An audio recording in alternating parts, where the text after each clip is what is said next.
Gordon. One day, Edward was in the shed where he lived with the other engines. They were all bigger than Edward and boasted about it. The driver won't choose you again, said Gordon. He wants strong engines like us. But the driver and fireman felt sorry for Edward. Would you like to come out today? Oh, yes, please, said Edward. So they lit his fire, made lots of steam, and Edward puffed away.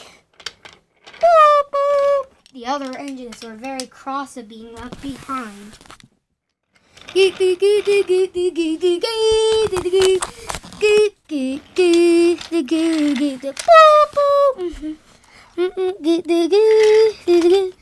Edward worked hard all day. The coaches thought he was very kind, and the driver was very pleased.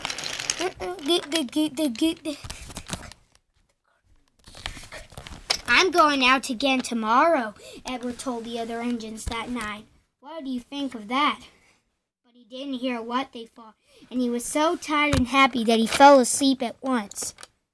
The next day, Edward could find nothing had changed. Gordon was still boasting. You watch me, little Edward, as I rush through with the express. That'll be a splendid sight for you. Goodbye, little Edward. Look out for me this afternoon. Edward went off to do some shunting.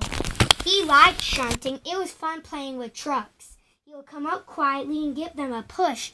Then he would stop, and the silly trucks would bump into each other. Oh, they cried, whatever is happening? Edward played until there were no more trucks. Then he stopped to rest. Presently, he heard a whistle.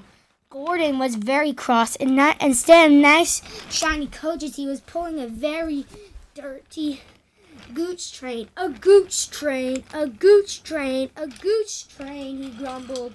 The shame of it, the shame of it, and oh, the shame of it. Edward laughed and went to find more trucks. Then there was trouble. Gordon can't get up the hill, the porter cried to Edward's driver. Will you take Edward and push him, please? They found Gordon halfway up and very cross. His driver and fireman were talking to him severely. You're not trying. I can't do it, said Gordon. The noisy trucks hold an engine back so. Edward's driver came. We come to push. No use at all, said Gordon. You wait and see, replied Edward's driver. They brought the train back to the bottom of the hill. Boop, boop. I'm ready, said Edward. No good, grumbled Gordon. They pulled and puffed as hard as ever they could.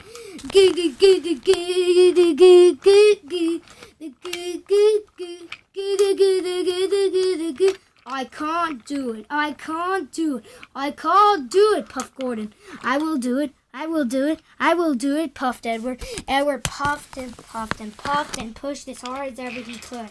And almost before he realized it, Gordon found himself at the top of the hill.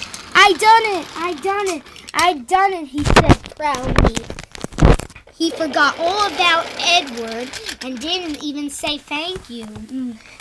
Edward was let out of breath and far behind, but he was happy that he'd been so helpful. At the station, he found that the driver and fireman were very pleased with him. The fireman gave him a nice long drink, and the driver said, I'll get out my paint tomorrow and give you a beautiful coat with blue with red stripes. Then you'll be the smartest engine in the shed. Foolish freight cars. Beep, beep. James had not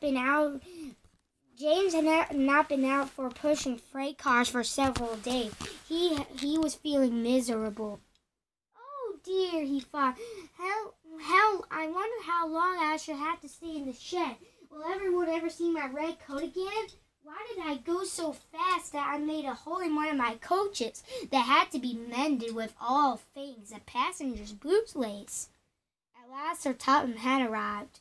I know you are sorry, he said, and you know that you should never cause another accident. People are laughing at my railway, and I do not like that at all.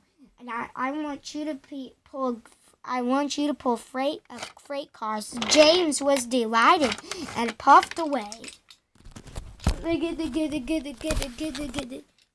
your freight train, James, said Thomas. Have you got some bootlaces ready? And he ran off laughing. Oh, said the freight cars. We want a proper engine, not a red monster. James didn't care, and he just puffed away.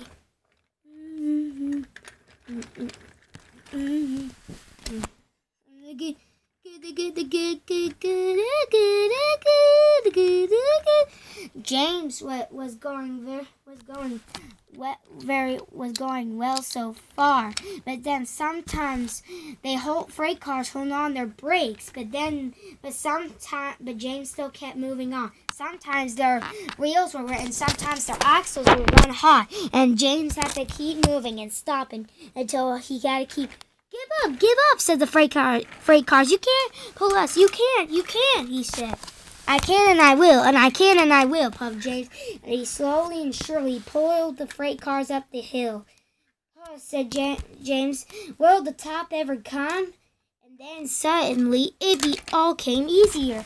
I done it, said James. Hooray, it's easy now. Then the driver applied the brakes. They done it again. We left our tail behind. Look. Last cars were rolling down the hill. The coupling had snapped. Luckily, the guard had warned other engines from stopping. Why those freight cars, silly cars? He said. Why do freight cars do such a thing? They might have been an accident. Should I help you, James? Said Edward. No, thank you. I'll do it myself. Good. Don't let them beat you. You're doing well, said Edward, as James slowly puffed up the hill. James pulled harder than ever, and he puffed and puffed and puffed as harder and puffed harder. Hurrah, said James, I did it. Boop, boop. Soon at the next station, James was taking a rest when Edward puffed in. Beep, beep, he said. Then James saw Sir Topham Hatt. Oh dear, what will he say? He asked himself. Sir Topham Hatt was smiling. I was on Edward's train. I saw the whole thing. You're a really useful engine. After that, you deserve to keep your red coat. Thomas, Percy, and the mail train. On a starry night when the moon is full and the air was cooling down canals, and you heard some noises. This is the sound of the mail train. One train was pulled by Thomas and the other one by Percy, since one engine couldn't do it alone. The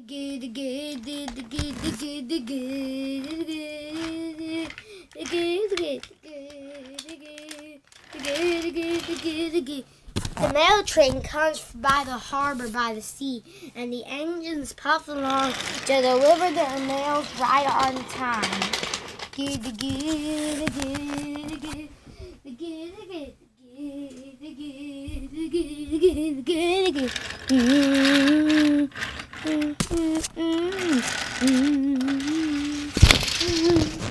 Later that day, the midnight mail train was late, and then Henry finally puffed in.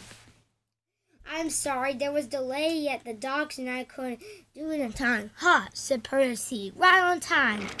The next day, Percy was delivering his last piece of mail when he saw Harold. Good morning, Percy. I feel you look tired. I'm very sorry, but we helicopters don't need to take a break. We don't have to run on rails to do stuff. Fuzzy thing, said Percy. Good morning, Percy, said Duck. You're up early this morning. No, you're wrong, said Percy. I'm back, tired and front. And then he went right in the shed and fell asleep on the buffers. They got up early at the night and got the mail train. Thomas was waiting for them. Oh, thank goodness I could speak this news to you. Sir Topham had made us feel like we were late, and they were going to make a new thing today. What is it? That will be me taking the mail today. Why? Why can we not pull the wheel? That would do. I should do it. Wings can help always, you know. Always. Rubbish, said Thomas. Soon they worked. Soon they made their delivery trains right on time.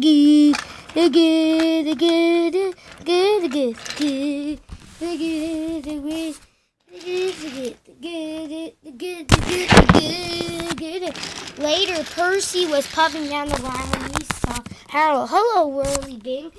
What's the matter? The wind? Why aren't you flying?" "The wind's too strong," said Harold. "I'm grounded."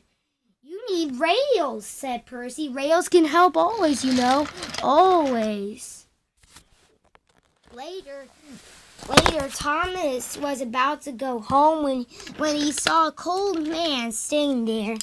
And then he decided, so then Thomas would be delighted to take him back.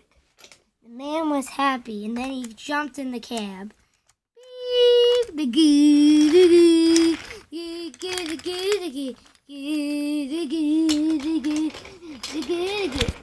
Later that day, Percy soon Sir Topham Hatt was telling Thomas and Percy silently, the man had run this. The mail train is the most finest piece on the line. Everyone agreed. Thomas breaks the rules. There's a line at a quarry at the end of Thomas's branch. It goes for some distance along the road. Thomas is always careful to whistle in case anything is coming here.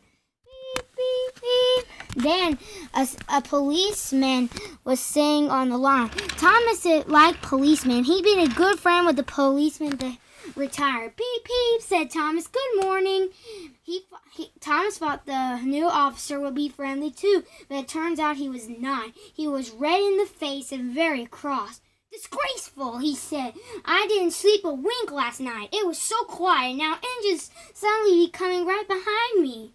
"I'm sorry, sir," said Thomas. "I only said good morning." The policeman pointed at Thomas. "Where's your cow catcher?" "But I don't catch cows, sir." "Don't be funny," he said. He looked at Thomas's wheels. No side plates either. He wrote in his book. "Engines coming on public roads must have their wheels covered and a cow catcher in front to protect people and animals as when they strain on their wheels on the line. You haven't, so you are dangerous." "Rubbish," said Thomas's driver. "We've been around here hundreds of times and never had an accident." "That makes it worse," the policeman said. He wrote regular lawbreaker in his book. Thomas stumbled sadly away. Sir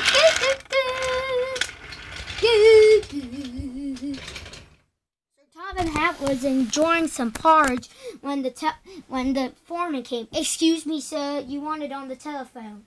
"Bother that telephone," said Sir Topham Hatt. "I'm sorry, my dear, but Thomas is having trouble with the policeman, and I must go unexpected."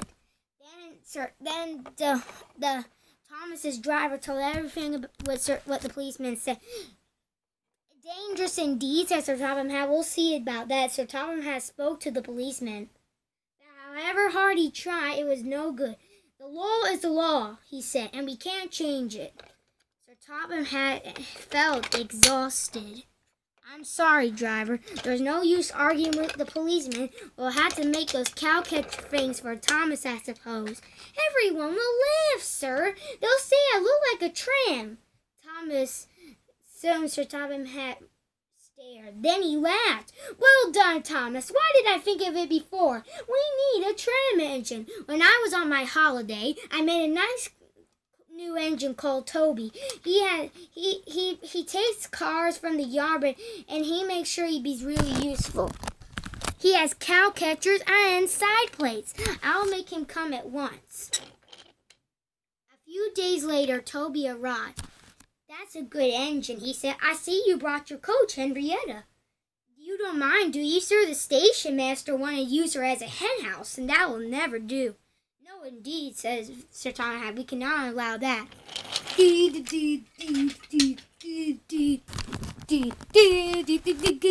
Toby even made the cars behave better than Thomas did, and she was being really useful.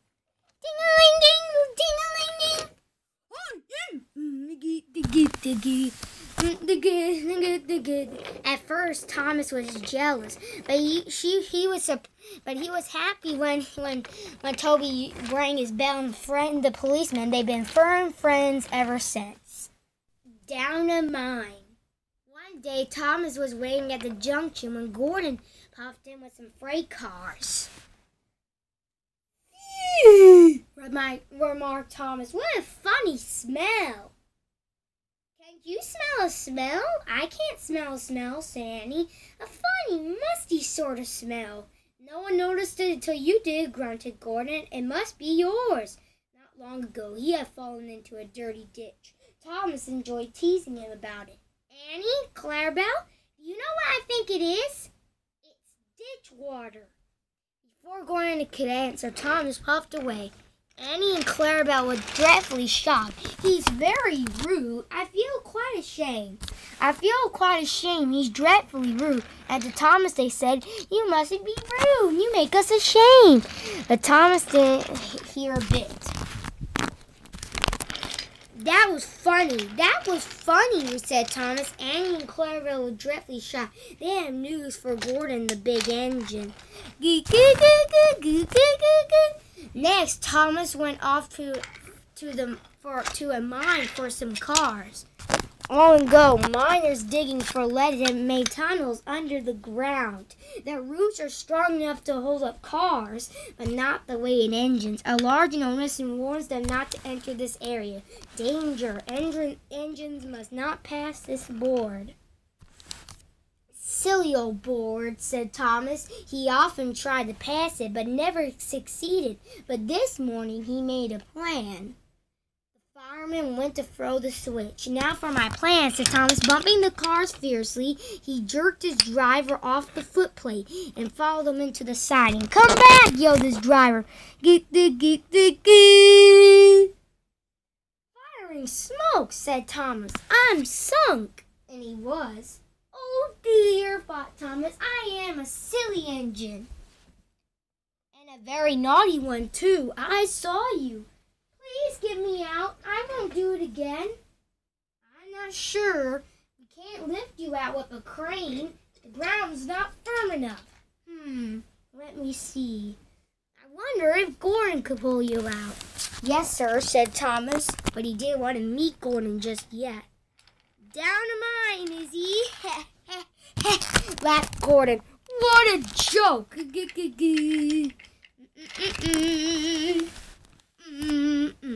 the boop boop, little Thomas. We'll have you out in a couple of puffs. Boop boop. Strong cables were fastened between the two engines. Are you ready? Hey!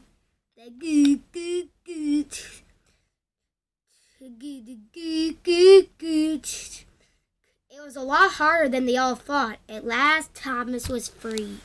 I'm sorry I was cheeky, said Thomas. That's all right, Thomas. You made me laugh. I'm in disgrace. So am I, said Thomas. Why, so you are, Thomas. Shall we form an alliance? You help me and I help you. Right you are, said Thomas. Good, that settles. And Buffer, the allies puffed home. Boop. Percy promise. Every day, children like to ride and things to go see. Some like to go to the seaside, and some like to go to the seaside, and sometimes they like to go to the mountains and everywhere. One day, Thomas was puffing down his branch line with Annie and Clarabelle. He was feeling very, very cheerful as he puffed along the line, carrying passengers along with him. Then he saw Percy at the station. Hello, Thomas. You look happy. I wish I could pull coaches instead of pulling trains. They're the Vicar Sunny School, said Thomas. I'm busy today, but the manager said you can take them home. Of course I will, promised Percy. Later, Percy arrived at the airfield, and then he saw Harold. Hello, Percy. Can't dawdle. I need to go on time, you know. What for? Bad weather's here. I stall. Percy. Huh, said Percy. As long as I got rails to run on, I can go be anywhere and anywhere, anytime. Goodbye. Be careful, said Edward. There's a storm coming. A promise is a promise, said Percy, no matter what the weather. The children had a lovely day, but by tea time, dark clouds loomed ahead. Later, Percy and Clara were happy when Percy arrived, and just in time for the rain to drop. Ugh, said Percy, and thought of his nice dry shed.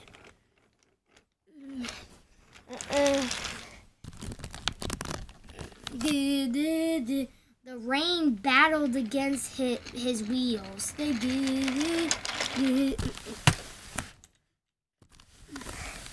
As the water goes higher, the water goes high.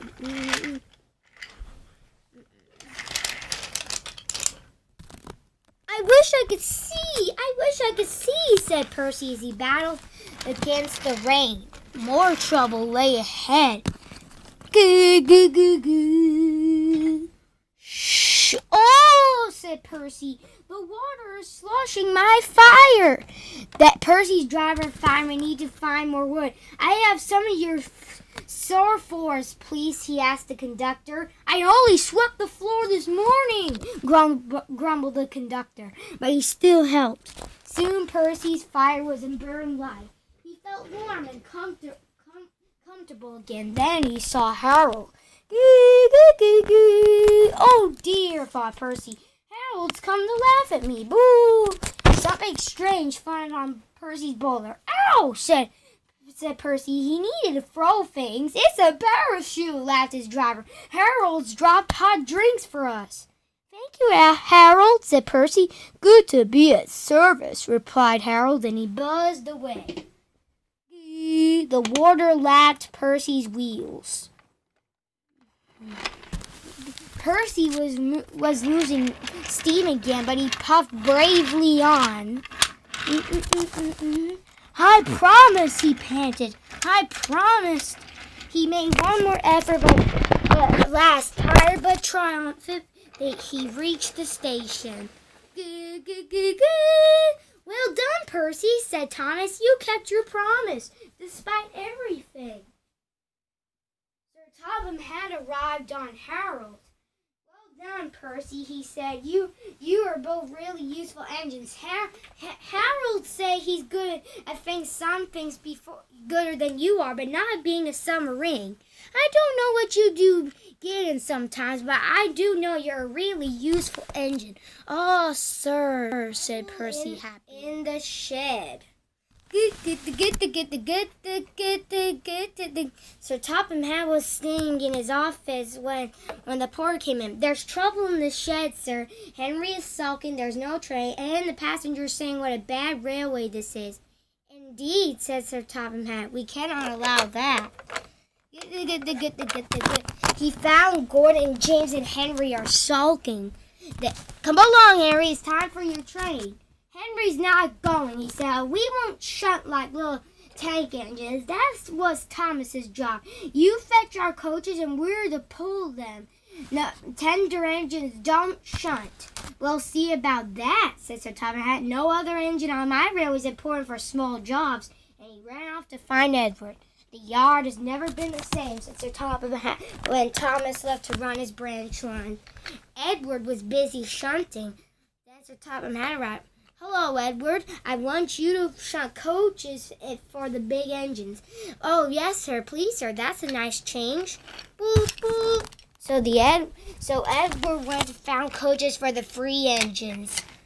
Boop, boop.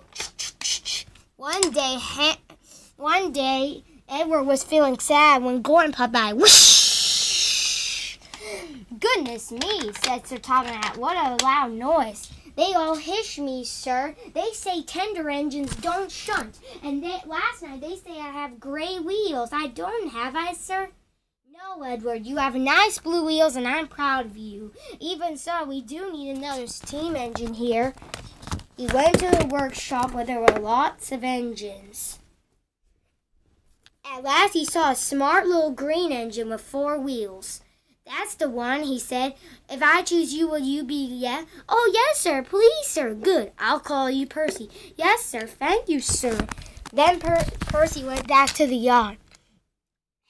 Edward, said Sir Topham Hatt, this is Percy. Show him what to do, please. Edward and Percy were having lots of fun. Then Henry was coming out of the shed when whoosh! Henry was shocked and ran back to the shed. How beautifully you reached him, he said. Oh, it is nothing, said Percy. You should listen for them in the smelter's yard. You have to whoosh really loudly. Just then, Sir Thomas came along. Sir Topham Hatt sent me here. I suppose he wants help. Shh, said Edward. Here he comes. Good job, Thomas. You're here. Listen, Henry, Gordon, and James are saying that they won't shut like little tank engines, so I locked them up in the shed, and you should take care of the line. Little tank engines, indeed, said Thomas.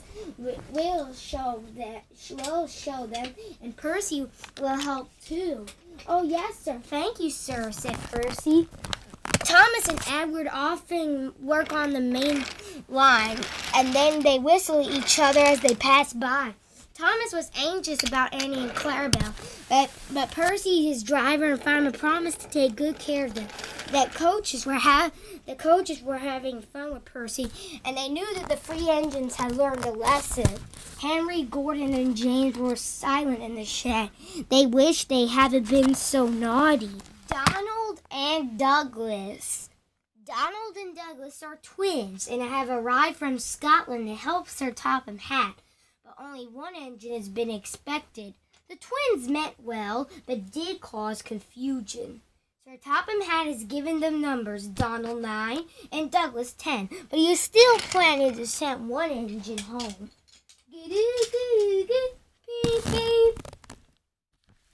There was a brake van in the yard that had taken a dislike to Douglas. Things always went wrong when he had to take it out. His trains were late and he was blamed. Douglas began to worry. Donald, his twin, is angry. "You make a nuisance," said Donald. "It's to leave you behind I be wanting." "You can't," said the brake van. "I'm essential." Are you?" Donald burst out. "You're nothing but a screeching and a noise when all said and done. Spy Dougie, would you take that?" "Oh, oh!" cried the van. "There's more coming should you misbehave." The van behaved better after that. Until one day, Donald had an accident. The rails were slippery. He couldn't stop in time.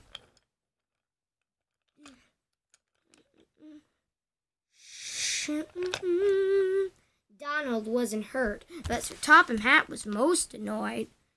"I am disappointed, Donald. I didn't expect such clumsiness from you.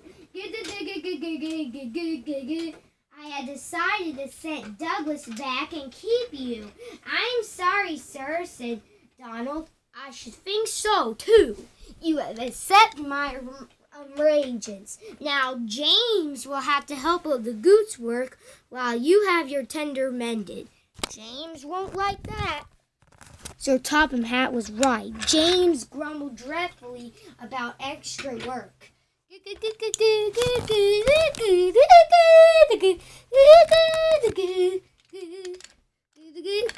"Anyone would think," said Douglas, "that Donald had had his accident on purpose.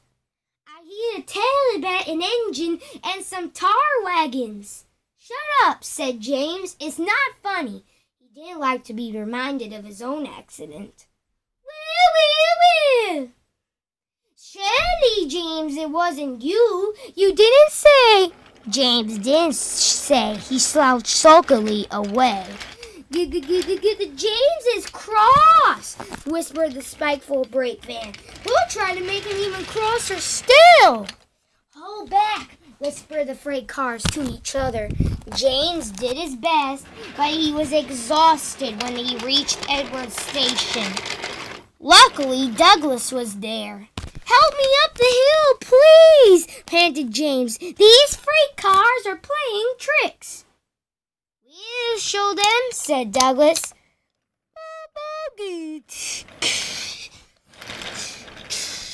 Slowly but surely, the snorting engines forced the freight cars up the hill. But James was losing steam. I can't do it! I can't do it! Leave it to me, said Douglas.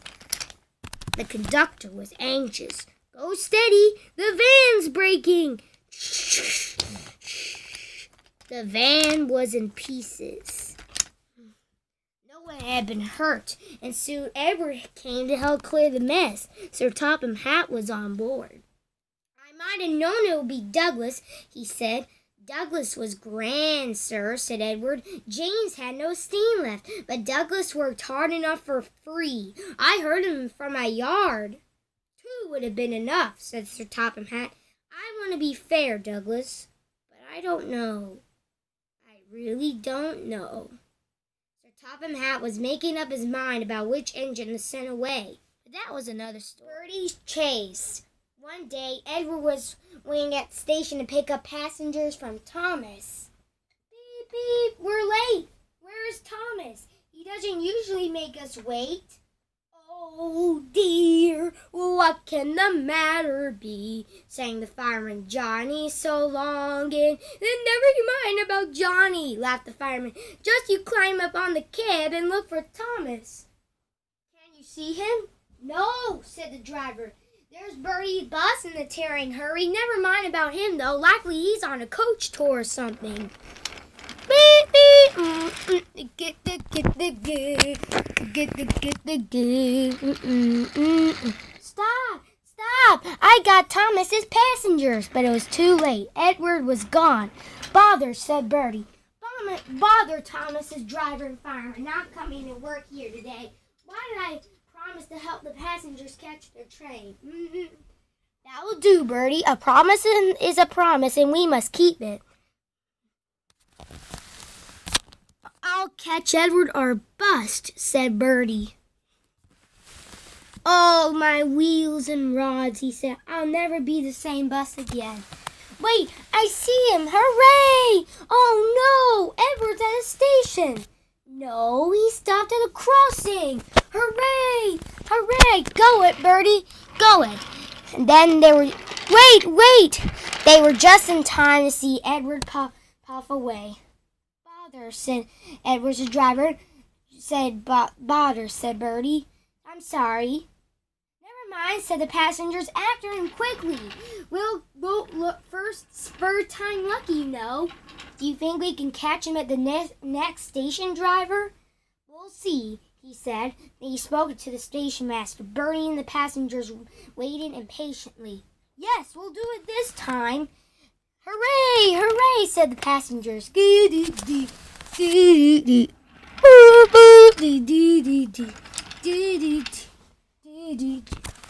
hill is too steep. This hill is too steep, said the coaches. Wait and see, said Edward. At last they reached the top of the hill, and they reached into the bottom of the hill. Beep, beep, get in quickly, please, he said. Then the driver looked back, but the flag didn't wave. Suddenly they heard Bertie. Beep, beep. Then they told them everything that happened. I'm sorry, Bertie, said Edward. That's all right, said Bertie. And then the conductor blew his whistle. Beep, beep, beep. Bye-bye, Bertie. Bye, Bertie, said Edward. And Bertie went back to the station to tell Thomas.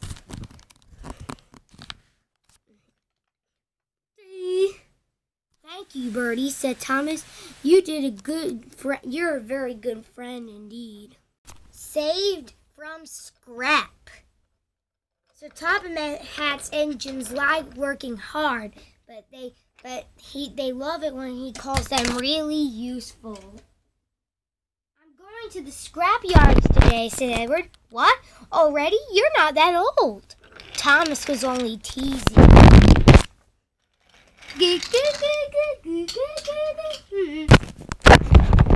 The scrapyard was filled with melted things down so they could be really useful again.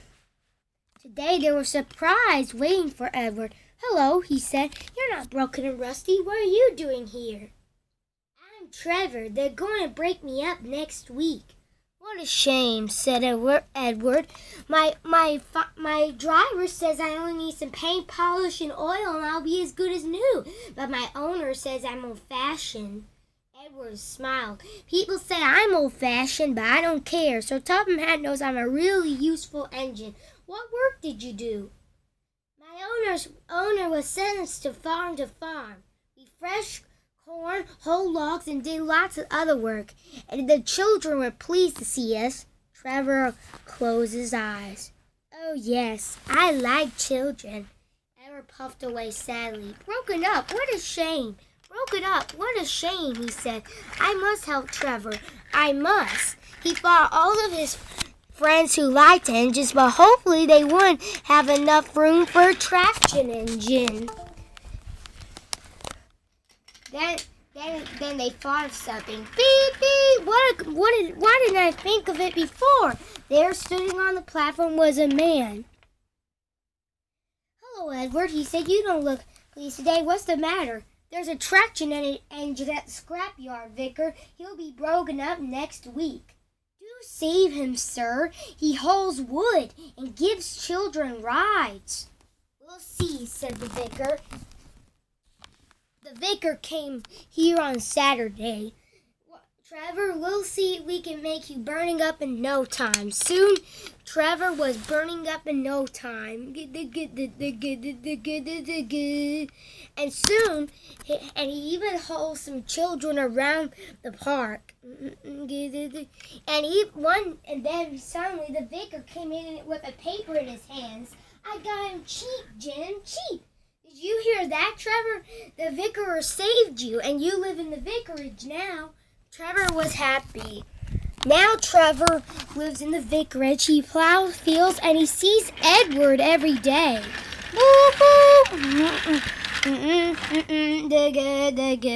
Even one day, it was a carnival day.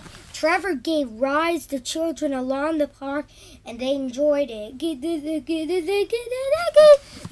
That evening, Trevor closed his eyes and dreamt about it. "I like children," he said to himself.